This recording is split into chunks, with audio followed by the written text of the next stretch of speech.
반갑습니다. 매력있는 남자의 야마카스입니다. 제가 오늘 알려드릴 주제는 여자가 준비가 되었을 때, 잭스에 대한 준비가 되었을 때 어떤 신호를 보내는가에 대해서 제가 명확하게 알려드릴 겁니다, 여러분. 여자가 먼저 스킨십을 시도하는 경우입니다. 그런데 여자가 먼저 스킨십을 시도하는 경우와 남자가 먼저 스킨십을 시도하는 경우는 약간 다릅니다. 남자는 알게 모르게 스킨십을 시도하기보다는 그냥 대놓고 스킨십을 시도하죠. 손을 달라고 한다거나 여자의 어깨를 감싼다거나 포옹을 한다거나 뽀뽀를 한다거나 등등 이렇게 누가 봐도 스킨십이다 라고 알 수 있게 먼저 스킨십을 시도하지만 여자분들은 이렇게 대놓고 시도를 하지 않습니다. 남자분들은 알기 쉽게 접근하지만 여자분들은 알게 모르게 먼저 스킨십을 시도한다는 것이죠. 웃을 때 보통 막 웃긴 얘기를 해요. 재밌는 얘기를 하면은 보통 여자분들 중에서 말할 때 상대방의 몸을 터치하는 분들이 간혹 계세요. 그런데 제가 겪어본 결과 여자분들이 티나지 않게 스킨십을 먼저 시도할 때 웃긴 걸 말하거나 자기가 강조하고 싶은 포인트가 있을 때 남자의 성적인 부위를 만진다는 겁니다. 가슴을 터치한다거나 허벅지를 터치한다거나 팔을 잡는다거나 이런 식으로 알게 모르게 스킨십을 먼저 시도한다는 거예요. 아니면은 같이 뭐 핸드폰에 있는 걸 같이 봐. 유튜브 영상을 같이 보면서 남자한테 이렇게 기댄다거나 자기의 팔을 남자 신체에 갖다 붙인다거나 이렇게 눈치가 없는 남자라면은 알아챌 수 없는 스킨십으로 시도를 한다는 것이죠. 그래서 이러한 반복된 행위가 지속이 된다면 여러분은 눈치를 채야 돼요. 아, 이거는 지금 이 여자가 의도적으로 나한테 먼저 스킨십을 시도를 하고 있구나 라는 걸 눈치를 채야지만 그녀가 오늘 준비가 되었다 라는 신호를 우리가 알아챌 수 있겠죠. 자, 두 번째가 여성이 술에 취한 척을 합니다. 그런데 이거는 제가 명확히 구분해 드릴게요.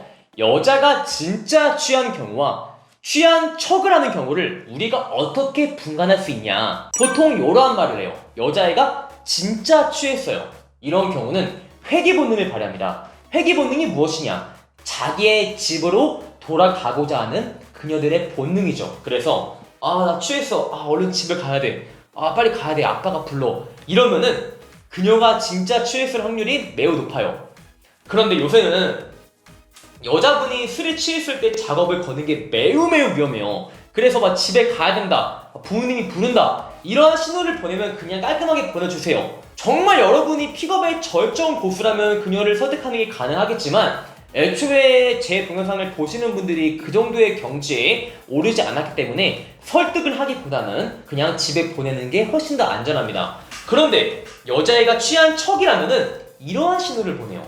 집에 가겠다는 말은 쏙 빼고 취했다. 나 누워있고 싶어. 추워. 추워가지고 좀 따뜻한 장소 가고 싶어. 이렇게 집에 가라는 말을 빼고 이 남자와 같이 있다는 말을 함축하는 언어를 뱉는다는 것이죠. 춥다. 조금 더 바람이 안 들어오는 장소에 가고 싶다. 목마르다. 음료수를 마실 수 있는 장소에 가고 싶다. 내가 지금 막 드라마 보고 있는데 드라마를 보고 싶다. 이런 식으로 남자한테 알게 모르게 어필한다는 겁니다. 그래서 여러분들은 여자애가 진짜 취한 건지 취한 척을 하는 건지를 분간할 줄 알아야 돼요. 그리고 미래에 관한 얘기를 하는데 어떤 미래에 관한 얘기냐? 여행입니다. 나는 오빠 제주도를 안 가본 지 오래돼가지고 오빠 제주도 최근에 언제 가봤어? 오빠도 오래됐네? 나중에 같이 가면 좋겠다 라는 식으로 여행에 관한 얘기를 한다는 것이죠. 제가 다시 한번 말하지만 여자분들이 정말 엄청 오픈마인드야.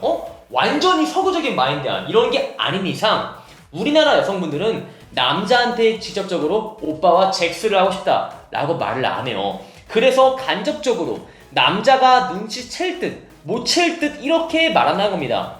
그런데 보통 그녀들이 이렇게 눈치를 챌 듯 못 챌 듯 말할 때 많이 쓰는 게 여행이에요. 왜? 여행에 가면은 결국 한 방을 쓸 것이고 밤을 남자랑 여자랑 같이 보내겠죠. 이 말을 자주 한다면은 그녀는 여러분과의 잭스를 준비하고 있을 확률이 매우 높습니다. 즉 준비가 되어 있다는 거예요. 지금 술을 마시는 시간이 새벽 2시, 새벽 3시, 엄청 늦어. 이렇게 늦은 시간에도 그녀가 집에 가지 않고 여러분과 술자리를 함께하고 있다? 그러면은 사실 높은 확률로 그날 각이 나와요. 이거는 굳이 제가 이유를 설명하지 않아도 여러분이 아실 거라 생각을 해요. 다시 한 번 말하지만 직접적으로 말하지 않아요. 아, 내가 오늘 아빠랑 싸워가지고 집에 가면 아빠가 있어. 오늘 아빠 얼굴 보기 싫네? 혹은 내가 오늘 언니랑 싸워가지고 언니를 보고 싶지 않아. 지금 언니가 가면은 밀린 미드 보고 있거든? 보기 싫어. 이렇게 간접적으로 집에 가기 싫다는 거를 어필합니다. 여자애가 오빠 나 오늘 집에 안 갈 거야 라는 말을 절대 하지 않아요. 물론 절대는 아니고 가끔씩 100명 중 1명 꼴로 엄청난 오픈마인드를 소유하신 분들은 오빠 나 오늘 집에 가기 싫어 잭스하자 라고 말하기도 해요. 하지만 99명 보편적으로 많은 여성분들은 이거를 간접적으로 표현을 해요. 어떤 걸? 집에 가기 싫다는 거를. 이렇게 제가 5가지 신호를 알려드렸는데 이러한 신호가 보였을 때 여러분들은 빨리 칼리브레이션 해서 이 여자가 지금 나와의 준비를 하고 있구나 라는 걸 눈치를 채야 한다는 거죠. 그런데 제가 이것만 알려드리면 일반적인 유튜버 분들과 차별성이 없죠. 근데 물론 이것만으로 차별성이 있긴 해요. 이 5가지 전부를 알려주는 유튜버 분들을 제가 많이 보지를 못했거든요. 이 5가지만 알아도 그녀가 준비가 되었다는 걸 알 수 있지만 여기서 우리가 멈출 수 없죠. 왜? 우리는 매력 있는 남자니까요. 한 가지 제가 알려드리고 싶은 거는 많은 여성분들이 사전에 잭스에 대한 준비를 하고 오지 않아요. 그러면은 그냥 이 남자가 하는 행동에 따라서 잭스를 할지 말지 결정을 하지 미리 오늘 이 남자랑 같이겠다 라는 생각을 안 한다는 것이죠. 그럼 우리가 포인트가 무엇이냐? 준비가 안 된 여성들로 하여금 우리가 적절한 방법을 사용해서 그녀가 우리를 성적인 존재로 인지를 하게끔 만드는 게 매우 중요합니다. 그래서 저는 성적인 존재로 인지를 하기 위해서 어떠한 멘트를 사용하냐 이런 걸 씁니다. 지연아, 너 혹시 마녀사냥 봤니? 이런 경우 네가 볼 때 이게 헤어져야 할 사연이야? 라는 식으로 정도가 너무 세지 않으면서 동시에 여성의 AS들을 건들지 않은 멘트로 하여금 그 여자애가 우리를 성적인 존재로 인지하게끔 만들어줍니다. 근데 멘트뿐만 아니라 우리가 여러가지 방법을 사용하면서 성적인 존재로 인지하는 방법이 여러가지가 있어요. 이거는 우리 매력인 남자 강의에서 제가 교육을 하고 있는 퍼펙트 애프터 스킬 페이스에서 알려드리는 건데 여성이 우리를 성적인 존재로 인지하는 방법에는 3가지가 있습니다. 이것만 여러분이 사용하시면은 여성이 우리를 성적인 존재로 인지하게끔 만들 수가 있습니다. 그래서 그녀가 준비가 안 되었을지언정 차근차근 준비를 하게끔 만들 수 있다는 거죠. 애프터 도중에. 자, 이렇게 제가 여성들이 우리와 준비가 되었을 경우 보내는 신호 5가지를 알려드렸고요. 추가적으로 준비가 안 되었어도 어떻게 준비를 시킬지에 대해서 제가 알려드렸습니다. 제 동영상이 마음에 드시는 분들은 좋아요와 구독을 꼭 눌러주세요.